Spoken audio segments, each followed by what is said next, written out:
Hey, what's up? It's Jim, and today I'm going to talk about the film Dangerous Paradise from 1930. Now, this is continuing my quest to review all of the films of William Wellman, and this is his fourth talkie. It was when he was still at Paramount, and it's probably the kind of thing he thought of when he thought of leaving Paramount. After this film and Young Eagles, he did leave Paramount for Warner Brothers for one of his best periods, really, or probably his best period. And Dangerous Paradise reeks of both an assignment picture and being an early talkie that's really held back by the fact that no one really knows the technology of sound and how to use camera with sound. There are better early talkie Wellman films and ones that are in better condition now. The copy I had wasn't in great condition, and it seems when I've talked to anyone else who's been able to see this film, their copies haven't been in great condition either. It's a film that didn't live on in the public consciousness, and it's a very obscure Wellman film. Also because this film shares a lot of similarities to another Wellman film that is also kind of obscure, has more of a reason than this film does, certainly, to not be as obscure as it is, and that is Safe in Hell. This is kind of like a worser version of Safe in Hell. It kind of feels like his trial run for a film he would make almost 2 years later, this being released on February 13th, 1930, and then Safe in Hell was released in December of 1931. So you could say almost 2 years, it's like 22 months. And like most directors, I'm sure he used some of the lessons he learned from making this film to making Safe in Hell, which I think is like a better version of the same story, even though they are actually different stories, but they feel very similar. Alma, played by Nancy Carroll, who is singing in a all-female orchestra, who plays various hotels around this tropical island, but they're specifically playing this guy Schaumburg's hotel, and she's very frightened by these guys' advances. They're being really creepy. There's two guys who are kind of fighting over her, Zangakomo and Schaumburg, and they're kind of fighting over her even though she doesn't really like them, and every guy is being incredibly creepy towards her, except for this one guy, Heist, played by Richard Arlen, who was also in Wellman's biggest Paramount film, Wings. She eventually leaves the island and goes with him until a bunch of gangsters decide, after they have taken over Schaumburg's hotel and made it into a gambling establishment, he tells these gangsters that Heist has all this gold on his island, and that's why he can afford to be on this island all by himself with Alma. And they go there to try to find the gold, even though that's like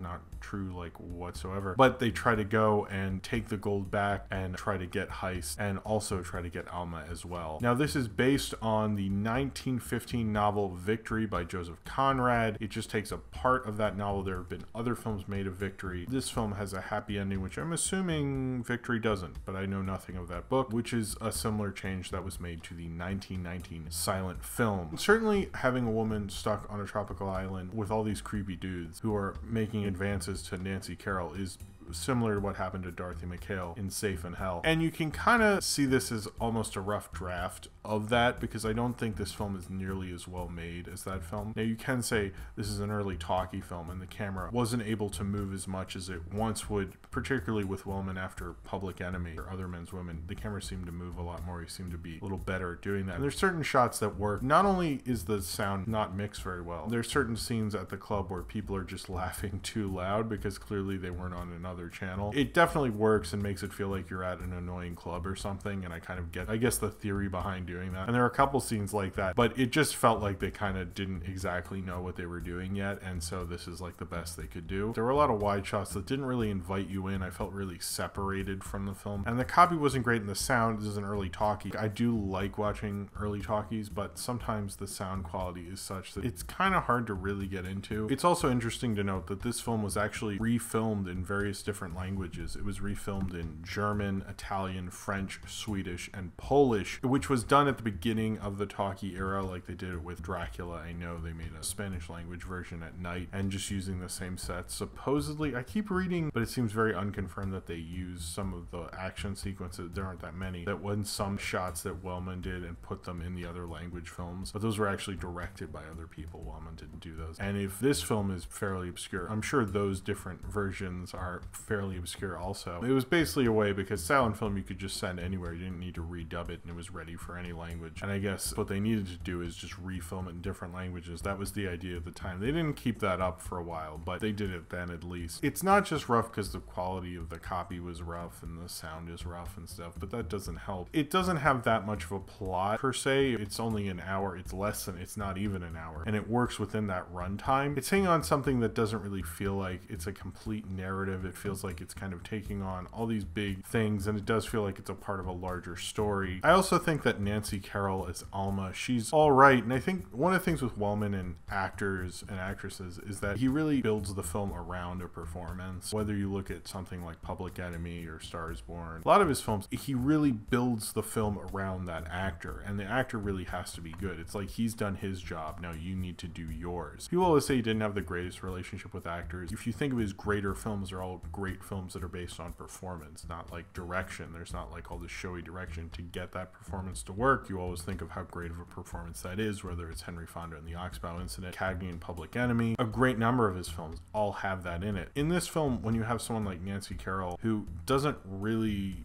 I don't think, is as good at this. There's certain shots where she felt like almost unsure of herself. There's other shots where I feel like she's just completely nailed it, and she's very good at showing her emotions on screen. You really understand that character, and others it just felt like she wasn't as sure. Except for the gangsters, I like the kind of the caricature gangsters of like this big tough muscle guy, and like the three of them were very distinct, and I like that. There's certain like takeaway things from this film, but it's really a little too loose in a lot of ways that I'm not exactly sure what it was. It just felt like a slice of life on this really misogynist island. I guess that's a movie. It felt like Safe in Hell did a lot of what this film is doing a lot better. Safe in Hell is shot better, it's written better, it has better acting. This just feels like its lesser older sister that you best not talk about, and then she'll move out of town and we can forget about her. It's interesting he did this. I kind of understand now why Safe in Hell was so much better directed, but it was also like at Warner's I feel like he was better at making assignment pictures, and it feels like at Paramount I'm kind of getting the idea that he wasn't really as into it, and I don't know if Paramount didn't give him enough time. He still has some great shots. There's one fight on the stairs where all you see is, I guess it's a cigar or a match that's like burning out on a dresser, and you just hear all the sounds, and he seems to do a lot of like really cool cutaways. It's like he's kind of understanding how to do these scenes with the sound equipment at the time, and I feel like he didn't really master until Other Men's Women and Public Enemy. This was a film he was still learning it on. And even though you could say like this is his fourth talkie, they made films so quickly then, I'm sure he was still kind of learning it and learning how to get around it, and at this time I don't feel like he did. Some of the cinematography was a little awkward, although some of the shots, like the shot I mentioned with the flame going out on the dresser, were very good. But I think overall the cinematography doesn't work. It just has some shining moments. This film was shot by Archie Stout, and it feels a little more rushed production than usual, so maybe that's why he left Paramount. I don't know. I know he wasn't like thrilled with Paramount by the end, and I've noticed towards the end of his runs at a studio, it's either like he just doesn't care, or you can tell he's really been bogged down by it. I can't see Young Eagles. It's unfortunately really unavailable, but this film is the closest thing we have to the end of his run at Paramount, which really started with Wings. I don't think it shows Paramount really letting Wellman be Wellman the way Warner's really did very shortly after this film. It just felt like, oh, that's a movie,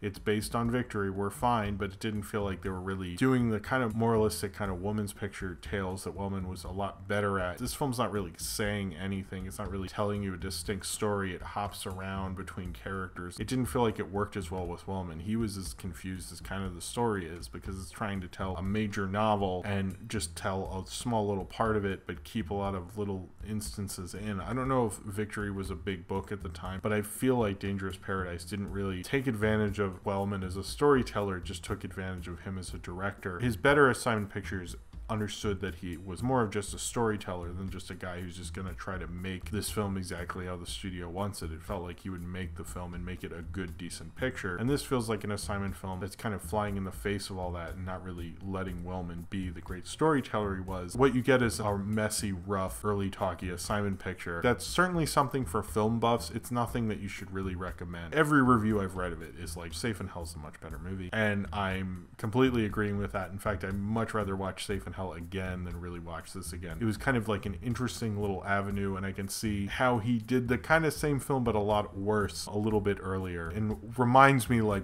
what works in a Wellman film. And I think that's certainly something when you're going through someone's filmography and you see the films that don't work, it reminds you how those things can fail them in a lot of other ways. And I think Dangerous Paradise is a reminder of all of that. So if you have seen Dangerous Paradise and you would like to talk about it, then comment below in the comments and subscribe if you would like to. And check out all my William Wellman reviews. I've reviewed quite a lot of his filmography, so if you are a fan of William Wellman, please click on the annotation and you can check out all of those reviews in my William Wellman review playlist. Thank you very much for watching, and I hope to see you next time.